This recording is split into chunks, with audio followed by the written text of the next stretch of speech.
പിന്നെ അങ്ങനെ അടിക്കുമ്പോഴേക്കും മസിൽ പൊന്തി വരും. നീ ആ കുത്തുന്ന സാധനത്തിന്റെ പേര് പറ. അണ്ണ ഇത് ക്രിയാറ്റിനും കിണറ്റിലെ വെള്ളമാ, കണ്ടറിയത്തില്ലേ? ഞാൻ ചെയ്തൊരു വീഡിയോയുടെ അടിയിൽ വന്നൊരു കമന്റ് ആണത്.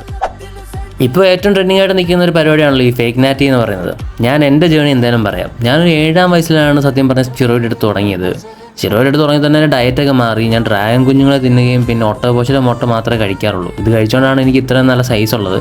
പിന്നെ ഇടയ്ക്ക് മൂട് വരുമ്പോൾ ഈ ഡൈനോസറിൻ്റെ കാലും കൈയൊക്കെയാണ് ഫ്രൈ ചെയ്ത് തിന്നുകൊണ്ടിരുന്നത്. ഡൈനോസറിൻ്റെ കാല് കഴിക്കുന്നതുകൊണ്ടാണ് എൻ്റെ കൈയൊക്കെ ഇത്ര സൈസായിട്ടിരിക്കുന്നത്. നിങ്ങളും മാക്സിമം അതുകൊണ്ട് ഡൈനോസറിൻ്റെ കാല് തന്നെ ഫ്രൈ ചെയ്ത് കഴിക്കാൻ നോക്കുക. ഞങ്ങളുടെ നാട്ടിൽ പിന്നെ പശുപാല് കിട്ടാത്തതുകൊണ്ട് ഞാൻ മെയിൻലി നമ്മുടെ പ്ലൂട്ടോണിയം, യുറാനിയം അങ്ങനെ റേഡിയോ ആക്റ്റീവായിട്ടുള്ള കെമിക്കൽസ് എല്ലാം അരച്ചു കുടിച്ചാണ് കഴിച്ചുകൊണ്ടിരുന്നത് പാലിന് പകരം. അതുകൊണ്ടാണ് മെയിൻലി എൻ്റെ മസിലിന് സൈസും കട്ടിങ് രണ്ടും ഉള്ളത്. ഇല്ല പിന്നെ എനിക്ക് മസിലിന് സൈസും കട്ടിങ് രണ്ടും വരില്ലായിരുന്നു, ഒരെണ്ണം വരത്തില്ല. ജിമ്മിൽ പോയി വന്നിട്ട് ഞാൻ മിററിൽ നോക്കുമ്പോൾ എവിടെയാണ് എനിക്ക് സൈസ് കുറവ് തോന്നുന്നത് അവിടെയാണ് ഞാൻ കൂടുതലും സ്റ്റിറോയിഡ് കുത്തി കയറ്റാറ്. ചുമ്മാ അവിടെ ഇവിടെ കുത്താറില്ല, നോക്കി കണ്ടേ ഞാൻ കുത്താറുള്ളൂ. ഒരാഴ്ചയിൽ മിനിമം ഞാൻ ഒരു 5 ബോട്ടിൽ ക്രിയാറ്റിനും 5 ബോട്ടിൽ പ്രോട്ടീൻ പൗഡറും അടിച്ചു തീർക്കാറുണ്ട്. ഇല്ലെങ്കിൽ പ്രോട്ടീൻ റിക്കവറിൻ്റെ എത്താറില്ല. ഇനി കമന്റ് ഇട്ട ചേട്ടന് വേണ്ടി സ്പെഷ്യലായിട്ടൊരു റിപ്ലൈ കൊടുത്തേക്കാം.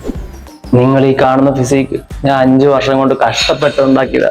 അപ്പൊ നിങ്ങൾ ഇങ്ങനെ സ്റ്റിറോയിഡ് ആണെന്നൊക്കെ പറഞ്ഞാൽ എനിക്ക് ഒടുക്കത്തെ സന്തോഷം. ഇനിയും പറ.